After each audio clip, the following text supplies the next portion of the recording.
Why waste time in commute and spend a lot of money for NEET UG coaching? Parents, do you want your kids to achieve top scores in NEET? India's leading online NEET coaching, 100% success. NEET UG. TeenEinstein.com. At TeenEinstein, we focus on NEET coaching from Class 6 to Class 12. We think you'll like it. Our teachers are mostly PhDs in physics, maths, chemistry, botany and zoology with lots of years of teaching experience for Class 6 to Class 12. Thousands of videos, quiz, MCQs. We provide a daily worksheet of 30 questions on each topic: math, physics, chemistry and biology for rigorous practice, concept understanding, evaluation, quizzes and thousands of videos. Limited offer, 40,000 per year. Book your class. TeenEinstein.com. Contact 99402 49720. Hello students, welcome to the POIQ discussions on JEE Advanced Papers. Today we have got a problem from JEE Advanced Paper 1 2023.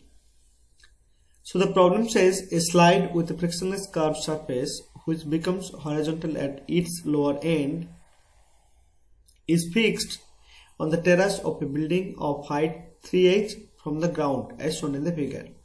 So this is the slide. As you see, this is fixed on the terrace of a building which is of 3h height from the ground, and the ends of the slide is becoming horizontal.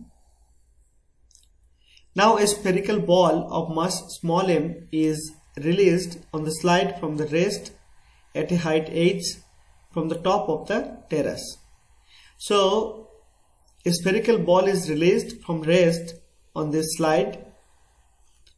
The ball leaves the slide with a velocity u0 vector is equal to u0 x cap and falls on the ground at a distance d from the building, making an angle theta with the horizontal. So when the spherical ball is leaving the slide, it has only horizontal velocity, and thereafter the spherical ball will actually act as a projectile which is given a horizontal velocity from the top of a tower. So kind of that it will act. So it will have a range. So here in this case the spherical ball is actually landing at a distance d, which is the range of the projectile here, and at the ground the velocity vector makes an angle theta with the horizontal. It bounces off with the velocity v and reaches a maximum height h1. So after landing on the ground, it further bounces off. That means it acts as another projectile motion where the maximum height reached by the ball is h1. The acceleration due to gravity is g, and the coefficient of restitution of the ground is 1 by square root of 3. Which of the following statements is or are correct among all these four? So here there could be multiple options correct for this question.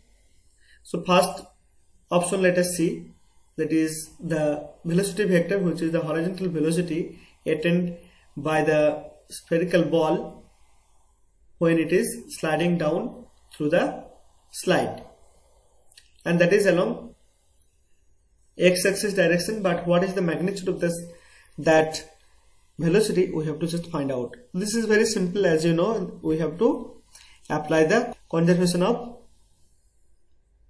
energy. So here it is actually released from the rest. So at this particular height, the total energy of this spherical ball will be mgh. Okay, when it lands here, the whole potential energy of the spherical ball will be converted into kinetic energy. And so let us write that. So potential energy is mgh, and let us say the kinetic energy is half f u naught square. So u naught will be, see this m I can strike from both sides. So u naught will be square root of 2gh. And in the problem itself it is said that the velocity will be along the horizontal direction alone. So this is the magnitude. Therefore we can write the velocity vector of the spherical ball when it leaves the slide is square root of 2gh along x cap direction. So the first option is correct for this problem. The second option is the speed with which it is rebouncing. So before we calculate this one, let us go to this one and let us try to find out the velocity when it reaches to the ground ultimately. So see here, this will act as a projectile, but it will have only horizontal velocity initially. There is no vertical velocity. Therefore, as it gradually comes down, it will actually attain vertical velocity. So you look, this height is, height is 3h. So we can apply this formula. V square is equal to u square plus 2g into h. H is 3h here. Okay. So this initial velocity was 0 in the vertical direction. Therefore I can write this to be square root of 6gh. Let us say this velocity is along the z direction, minus z direction. Okay. So this is the velocity at this particular position. So here, the velocity vector will be actually along this direction. And see, this is the vertical and this is the horizontal direction. So velocity vector is making an angle theta with the horizontal. I can write this angle. Okay. So this is Vx and this is Vz. So what is the angle? I can write tan theta is equal to this Vz over Vx. So what is Vx? Vx is nothing but u naught x, because in the horizontal direction there is no acceleration, no force. So it will have the same horizontal velocity which was attained due to sliding. So that is, square root of. So Vz is equal to square root of 6gh and Vx is equal to square root of 2gh. So this is becoming square root of 3, which implies theta is equal to 60 degree. Okay, so we get the third option also correct. Now look for this one. See, we have to find out the velocity with which it is bouncing up. See, bouncing up means, it is coming like this vertically and then it is bouncing up. See here, coefficient of restitution is given. So what I can write? I can write this coefficient of restitution E is equal to velocity of separation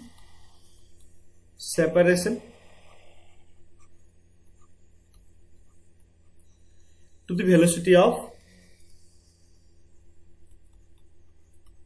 approach. Okay, velocity of approach. So we don't know what is the velocity of separation. That is, let us say that is Vz prime, let us say, and this velocity of approach, you know that is just Vz. So what is Vz prime then?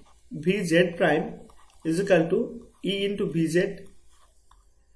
So E is 1 over square root of 3 and Vz we know square root of 6gh. So from here we will be able to get Vz prime is equal to square root of 2gh. That means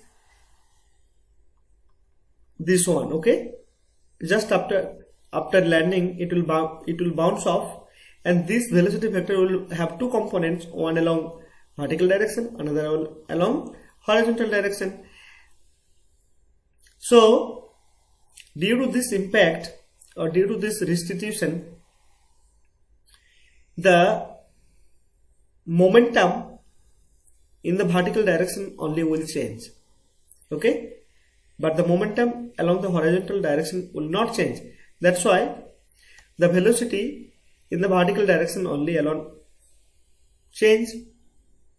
So the horizontal velocity we know that is u naught square root of, say, u naught is equal to square root of 2gh, we know that, and that is along positive x-axis direction, and this is along positive z direction.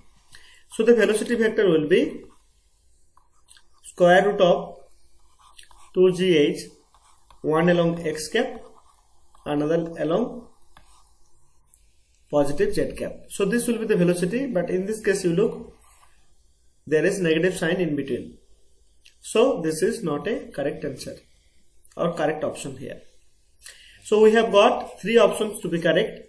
The last option is D by H1. D is the range which you need to find out, and also H1, that is in the second case the maximum height is H1. Let us see from here. See, to get this D, we know we have to write this horizontal velocity multiplied by the time of flight, okay? So time of flight, that means the time it takes to land in this case. So that will be half g t square is equal to 3h into g, or I can write 3gh. G cancel off from both sides. So t will be square root of, I'm sorry, this is not 3gh, half g t square is equal to the displacement, that is 3h. Half g t square is equal to 3h. So from here we will get square root of 3h by, sorry, 6h by g, okay. Then you look now what we get. D will be the horizontal velocity, that is square root of 2gh into square root of 6h by g. So this g will cancel each other. Then what else we get here? 2 root over 3 into h. This is what we get as D. Alright, so D we have already got. So what we have got D? D is 2 root over 3 into h. But what is the small h1? See, this I can find out. See, at this maximum height velocity will be 0. But what is the velocity we had got while rebouncing? We have got square root of 2gh, right? So I can write from here. See, the final velocity is 0 here, right? So 0 square is equal to the initial velocity Vz prime square minus 2g h1. So from here I can write h1 is equal to Vz prime square by 2g. Vz was actually square root of 2gh square means square root of, it will be just 2gh divided by 2g. So this is nothing but h. So I can get d by h1 to be square root of 3h divided by h. So which is 2 into square root of 3. So d was equal to 2 into square root of 3 into h divided by h. So we get this one. So the fourth option is also correct for this problem. So look, then here we get this A, C and D are correct while B is incorrect. So this is the answer for this question. Thank you.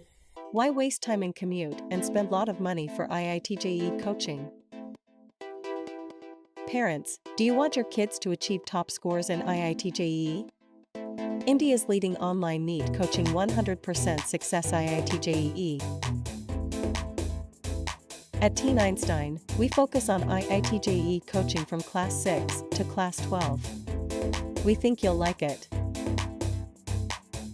Our teachers are mostly PhDs in physics, maths, chemistry, botany, and zoology, with lots of years of teaching experience for Class 6 to Class 12. Thousands of videos, quiz, MCQs. We provide a daily worksheet of 30 questions on each topic: math, physics, chemistry, and biology, for rigorous practice, concept understanding, evaluation, quiz, and thousands of videos. Limited offer 40,000 rupees per year. Book your class. TeenEinstein.com